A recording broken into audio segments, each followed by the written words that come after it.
Welcome to the Rocky Mountain National Park in Colorado. I'm Jim Patterson.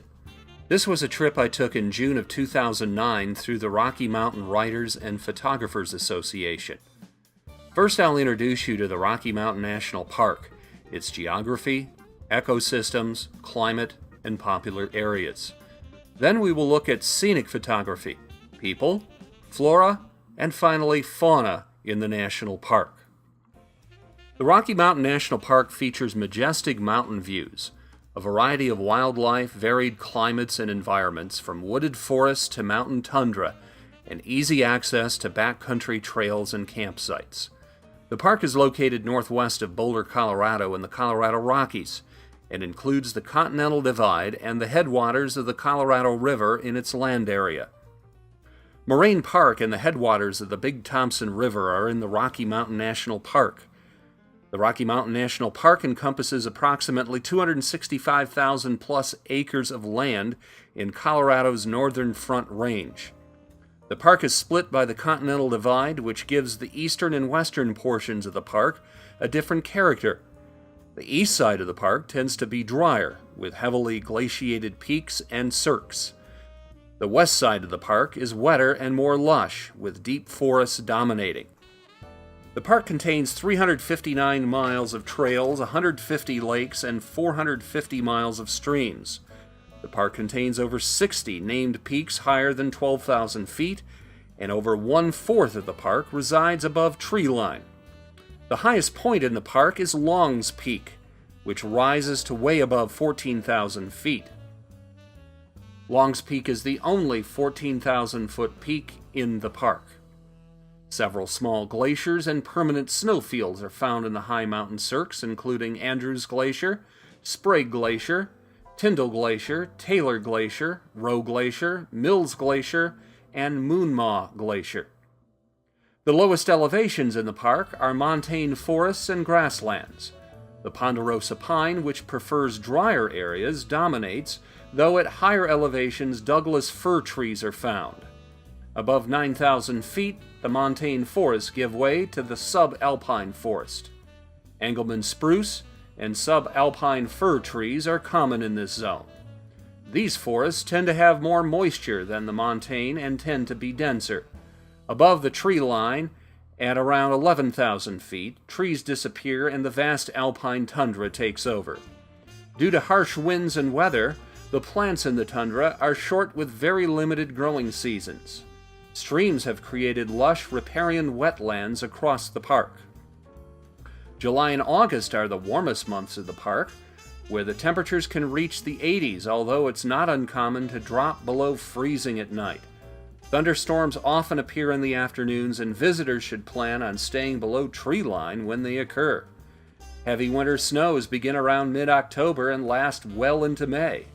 While the snow can melt away from the lowest elevations of the park, deep snow is found above 9,000 feet in the winter, causing the closure of Trail Ridge and Fall River roads during the winter and spring. The park is dominated by Long's Peak, which is visible from many vantage points. Each year, thousands of people attempt to scale it.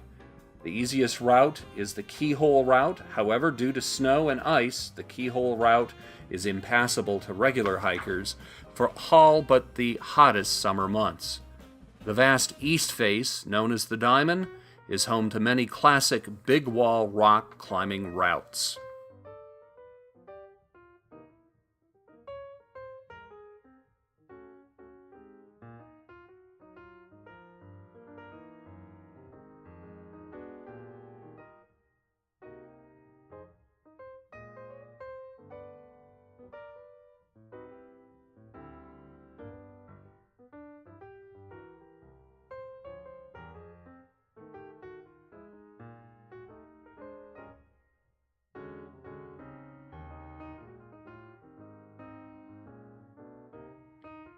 Now here are some scenic photographs I took around the park from around 8,000 feet to way up to around 12,000 feet, which is in the snow and way above the tree line. Let me tell you, moving around in these higher elevations was difficult. I was totally covered like a person should be in the winter, plus it is easy to get dehydrated, even for a desert rat like myself.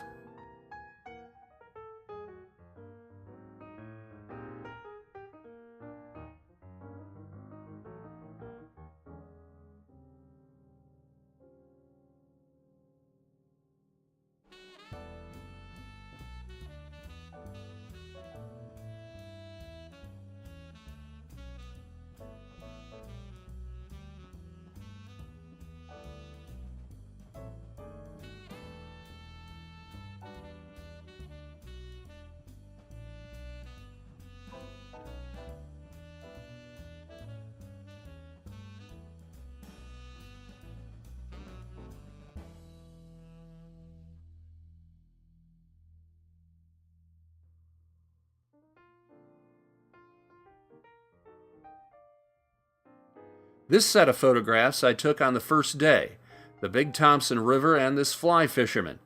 Interestingly enough, his parents were sitting on the shore watching him and watching me photograph their son. And here are some additional photos of people, including me.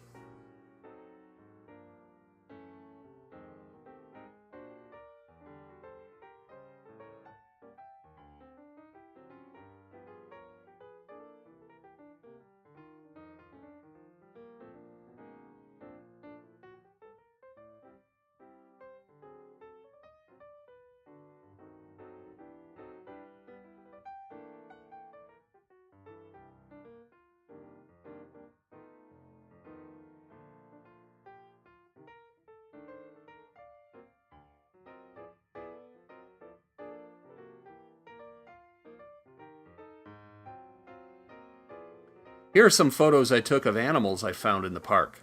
Birds, marmots, chipmunks, and elk.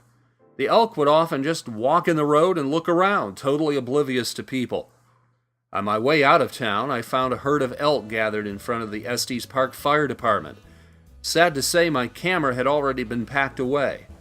Moral of the story is, for a photographer, always be ready.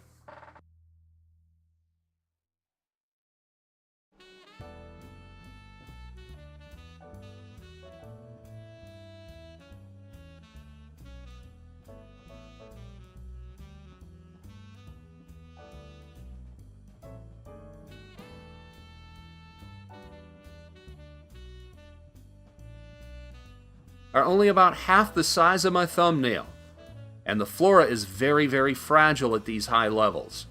I had to take care not to step on any of them.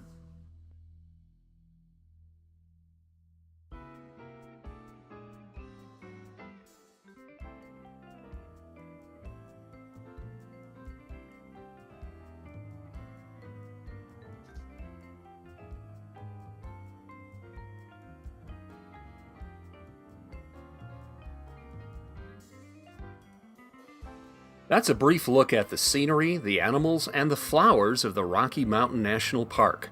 I'm Jim Patterson. If you enjoyed my photography, I invite you to visit my webpage at http:// jamesgordonpatterson.com.